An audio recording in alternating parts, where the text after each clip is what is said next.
Welcome back to the Worldview Minute. I'm Pastor Levi Secord. As we continue to unpack the Christian worldview as it applies to human sexuality, we saw last time the purposes to sex, to the one flesh union of male and female coming together that God has hardwired into reality. And now I want to unpack those so that we can talk about the importance, the weight that this has in our lives. There are a few things more important in your life and mine than how we live out our sexual ethic, how we conduct ourselves in this arena of life. There is power for great benefit, great building, great blessing, and great destruction right here. And we're gonna unpack that here. So this is the importance of the one flesh union. The first reality we get from this is to have sex with a person is to become, in some very real way, objectively one with that person. Now, having sex with someone doesn't mean you're married to them, right? And marriage alone doesn't produce the one flesh union. The design of God is that marriage would come, and the one flesh union comes with that. But man has perverted God's call and has done lots of things he shouldn't have done. Sexual immorality has a weight to it that can either build you up or destroy you. And these warnings are found all over Scripture. So much of the first 9-ish chapters of the book of Proverbs is Solomon warning his sons about sexual fidelity. Don't go after the forbidden woman. Don't go after the prostitute. Don't do this. Don't do that. Even when Israel strays into sin in her relationship with God, God refers to her as a prostitute or a harlot. Like, sexual sin brings destruction and sexual fidelity brings blessing. And that's true both individually and as a culture. The more perverse a culture becomes, the more it chews away at its own foundations. Let's consider here 1 Corinthians chapter 6, verse 13 following. I'm not going to read it straight through, but there are little parts here and there. Paul writes, "The body is not meant for sexual immorality, but for the Lord, and the Lord for the body. Do you not know that your bodies are members of Christ? Shall I then take the members of Christ and make them members of a prostitute? Never. Or do you not know that he who is joined to a prostitute becomes one with her? For it is written, the two will become one flesh. But he who is joined to the Lord becomes one spirit with him. Flee sexual immorality. Every other sin a person commits outside the body, but the sexually immoral person sins against his own body." To have sexual intercourse with someone is to be united with them. And the more people you do that with, the more people you are uniting yourself with, and the more you are sinning not only against them, but also against your own body.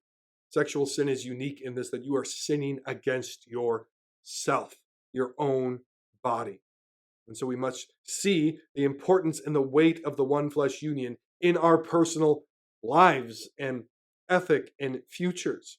The more we unite ourselves to that which is not really ours, the less human we become, the more sinful and degraded we become. Second, the one flesh union produces the family. The joining of a man and woman was always meant to bring with it the children, the blessing of children. And as Christians, we are to see children not as a burden, not as something to be aborted in the womb, not as something that is keeping us from having our truest and best lives. Children are a blessing from the Lord. And God has a design here that the children are supposed to come after the marriage, after that one flesh union in a covenant marriage. And so Christians, and we should note this, the one flesh union predates the family. Like, it comes before it. So the husband and wife, in a very real way, are a priority that comes before the children. Now, that doesn't mean you neglect your children, but this is what comes first. We can't put the cart before the horse, as it were. And so Christians should prioritize the one flesh union to the glory of God and for the benefit of the one flesh, or for the benefit of the family. And so parents, husbands and wives, you should model for your children appropriate affection.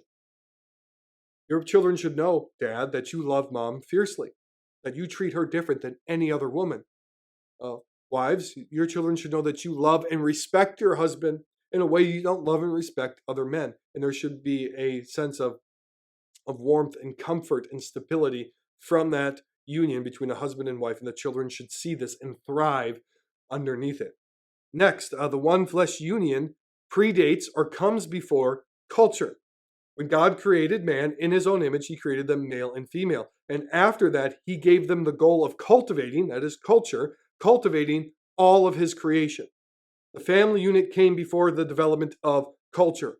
Husband, wife, and children are the foundation of culture building. It begins in the home. To put it in the most basic sense, the building block of society is the family. When the family is not doing well, society is not doing well. Every study you will look at will see that homes without fathers in them, the children do far worse. They're far more likely to commit suicide, to be depressed, to be imprisoned, to do all these terrible things than if the family unit is intact. Unhealthy families lead to unhealthy societies. Healthy families lead to healthy societies. Culture is built first in the home, and we must prioritize that. Next, the one flesh union also predates the government or the state. And we can talk about this, we'll talk about this more when we get to the Christian view of the state, but there are different spheres of authority. And at the head of each sphere of authority in life, there's an authority, right? So at the head of the church, we have pastors. At the head of the state, we have presidents or kings. The head of the family, we have the husband. Now, all of these are underneath the lordship of Jesus Christ, but we should note that the family, Adam and Eve, children, came before the state did. Why is this important? Well, before there were kings, governors, senates, presidents, or prime ministers, there was the family. The family came before nations and government, and this means the authority in the home is a more foundational and fundamental authority than that of the state. Does this mean the state has nothing to say to the family? No, but the state has no power to redefine marriage or to redefine the family because those things came before the state did. Fourth and finally, the purpose of humanity revolves around this one flesh union. God created man. Man all by himself was incomplete, so he created female, and this is central to how God has designed the universe. Mankind as male and female are to go together and to exert God's dominion on his behalf in his place as his representative, and they are to multiply and subdue the earth through their children.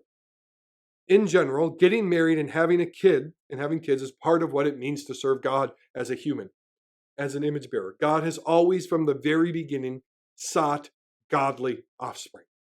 Genesis 1, be fruitful and multiply, have offspring.